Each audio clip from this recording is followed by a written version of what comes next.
Basketful of Heads issue 4, the middle issue of this 7-issue mini. Joe Hill writing with Leo Max on the art. And we have... Can, Yes, Matt? can I just say something? On you go. Can I just say I was right?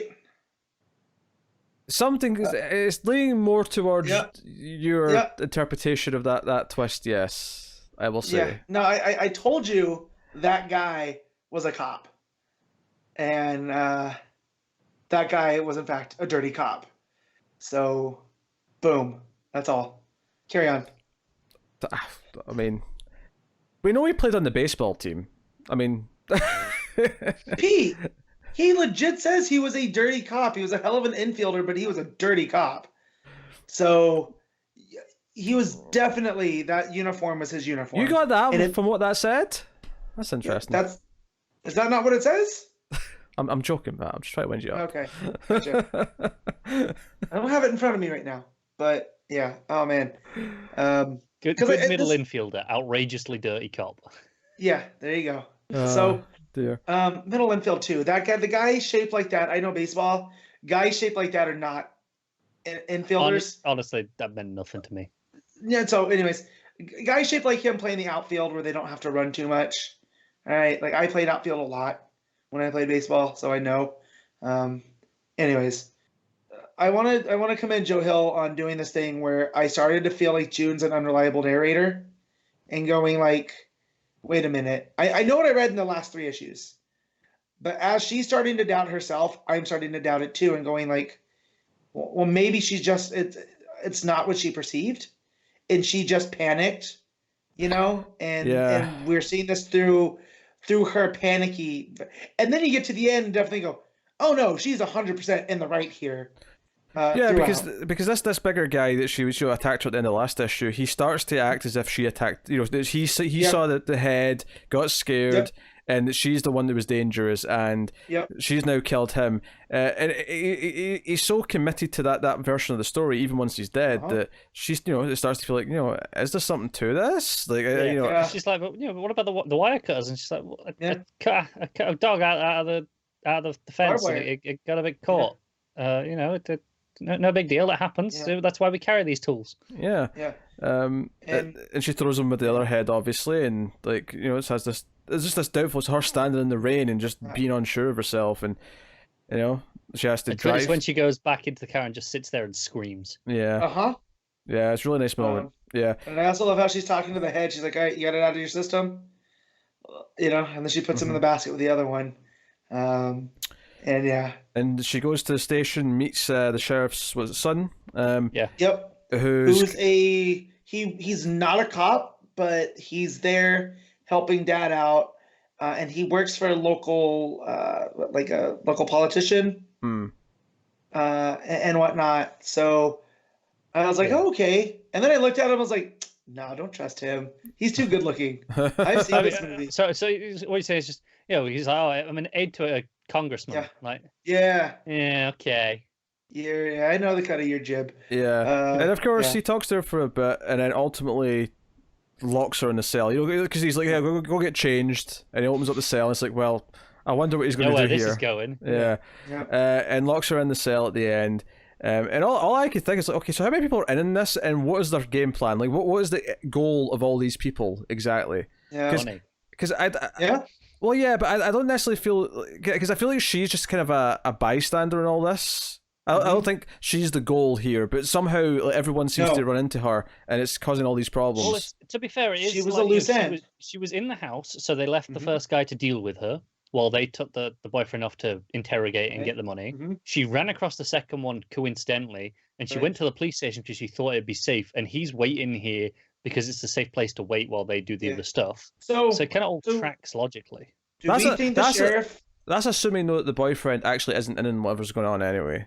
Well, no, I do believe he hid the money, but I feel like when my question was going to go, is the sheriff in on all this, or are the cops around him dirty? Is the boyfriend and the sheriff the only clean ones? So that's why they came to the sheriff's house to get him. And like the son's like, well, no, we're getting that money. And they work for the congressman, right? The congressman he's the dirty one, right? Yeah. And it flows from there. And so the sheriff was actually doing his job, right? And he had the boyfriend collect the money and hide it so the congressman couldn't get to it. Yeah, to keep it away from the dirty cops. Yeah. Right.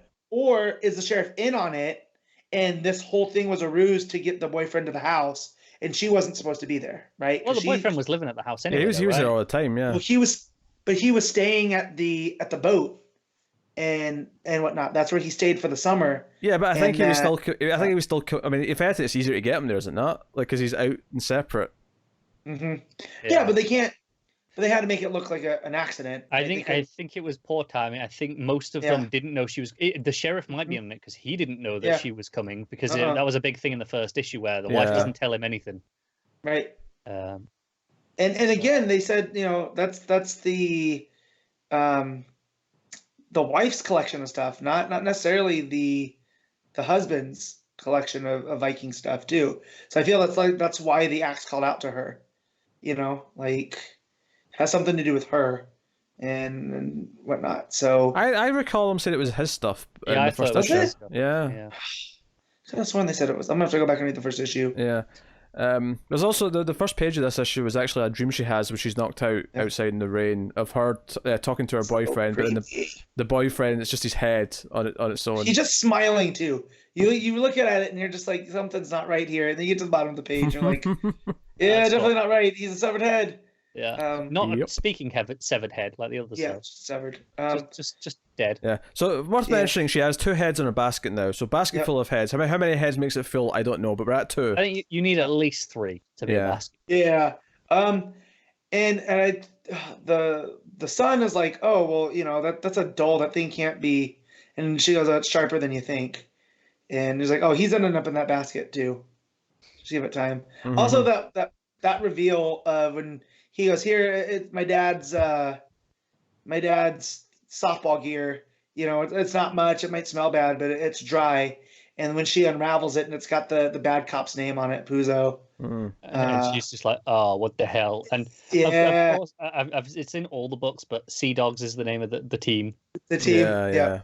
Yep. Oh, this book is so good. I can't wait to buy it in trade and read it all again. And I want the adaptation. Yeah, this could be a nice little movie. Depending on how the story, because if the story ends very definitively, it's a movie. If it ends with a way where I can see this being like a consistent thing in a TV show pilot, honestly, I would say movie series, in the sense that I would do this as a 90-minute movie, and I can visualize the last shot of her standing in the rain with the axe going off to find it. The next, to bring justice, people that deserve it. She's got to bury the heads, though. She's got to bury the heads at one point. Just start over with the next lot of heads. Yeah. I remember reading the first solicit for this, and I wasn't in on a lot of the other ones. This one, 100%. I feel like the son here uses the axe on the boyfriend, so she'll get rid of all the other heads at the end and just be her and her boyfriend's head in the basket. HBO Max, get on this. HBO Max, start developing it now. Or what if it only works for her? Like, there's something about her. It may. I can see it not working for other people. Like it's like connected to her somehow now. Yeah, because she even looks like on Fox, the buddy cop show, but one of them's a head. Yeah. But because when she swings it this time and it cuts the other dude's head off, she notices the vine-like red. The red, yeah. Like it's drinking in the blood. Yeah. Man, if this was tied to traditional DC, I'd want to see her and Katana team up. That'd be dope. That would be dope. Soul Taker and Head Lopper. Oh dear. But hey, Matt, what are you giving Basketful of Heads? I'm giving this one 4. An 8.5. It's still real good. And yeah, I'm just enjoying this. I'm looking up how to say Head Taker in Old Norse, so give me a minute.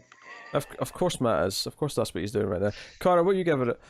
I'm giving it a 9, and that is probably the most Matt sentence he's ever said. Yes, I'm going to go with 8.5 on this one. 8.5.